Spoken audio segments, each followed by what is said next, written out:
By closely examining the brains in disorders like autism, we can better understand the anatomical structures in these disorders, how those structures are related to different functions, how different regions of the brain are connected to perform, to accomplish a certain task, and to understand the underlying white matter connectivity and neurochemical concentration in the brain.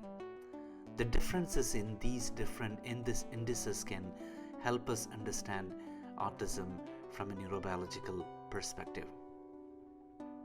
So I was enrolled in Dr. Khanna's Autism Brain and Cognition course in fall of 2016, and I definitely really enjoyed the course. It's actually been my favorite so far of the psychology and neuroscience classes I've taken, and I loved it because it related to me, but it also talks about an important subject, which is trying to find out what causes autism from a neurological standpoint. So one thing I learned was that it's important to study the brain and autism specifically because there are specific regions that are different in individuals with ASD than in the typical population.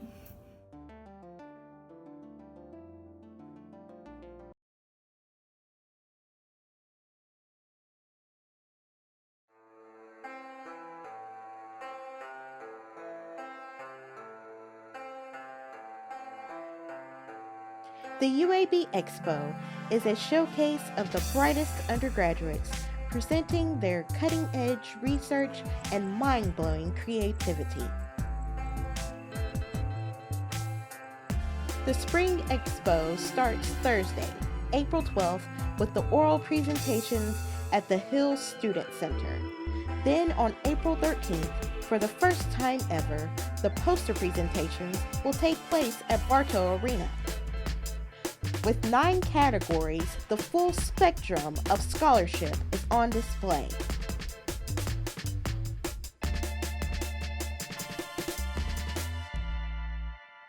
In addition to the presentations, this year we are launching the Video Research Awards.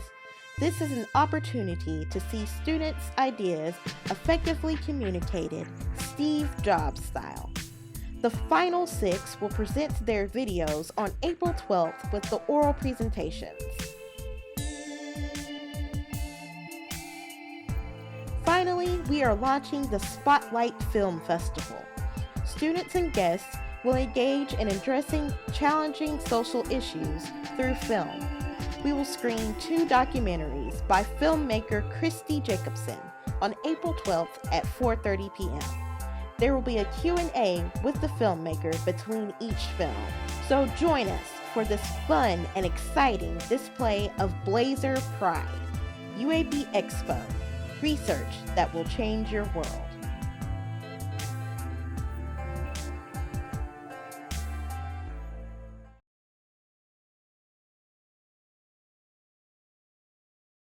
And they all work around the importance of story. On Thursday evening, we'll be having a reception at the Civil Rights Institute here in Birmingham, Alabama. There will be tours available to everybody who attends, and we'll also have an opportunity just to be in that space and really interact with each other. So I feel like that's going to be a really special evening. Let's continue to work together to change the narrative. Join us for the 2018 Gulf South Summit.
afternoon at Kelly Ingram Park, and to bring signs, and that we would walk around the park in protest of racism and of police shootings of unarmed black men, and that we would do this every Friday. Well, the name of the action is White Birminghamians for Black Lives.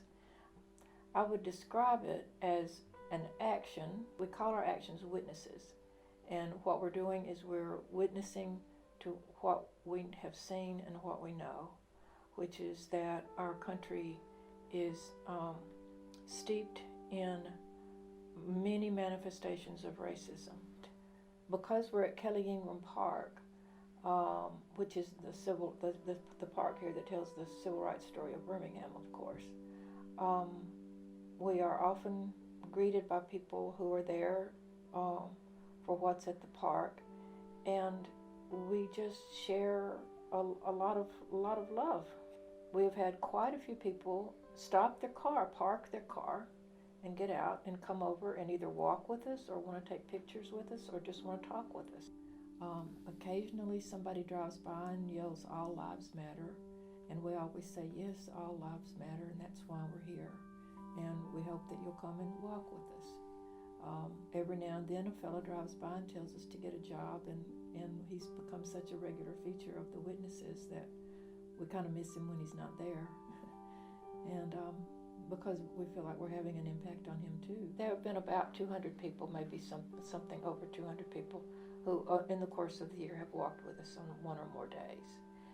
And some of those people have said that no, they haven't done anything before, and that this is new for them. And so that's our main hope, is that we provide a way for people to get involved. And a good first step in going through that process is just to admit to yourself that you need to be able to say without qualifications, yes, Black Lives Matter.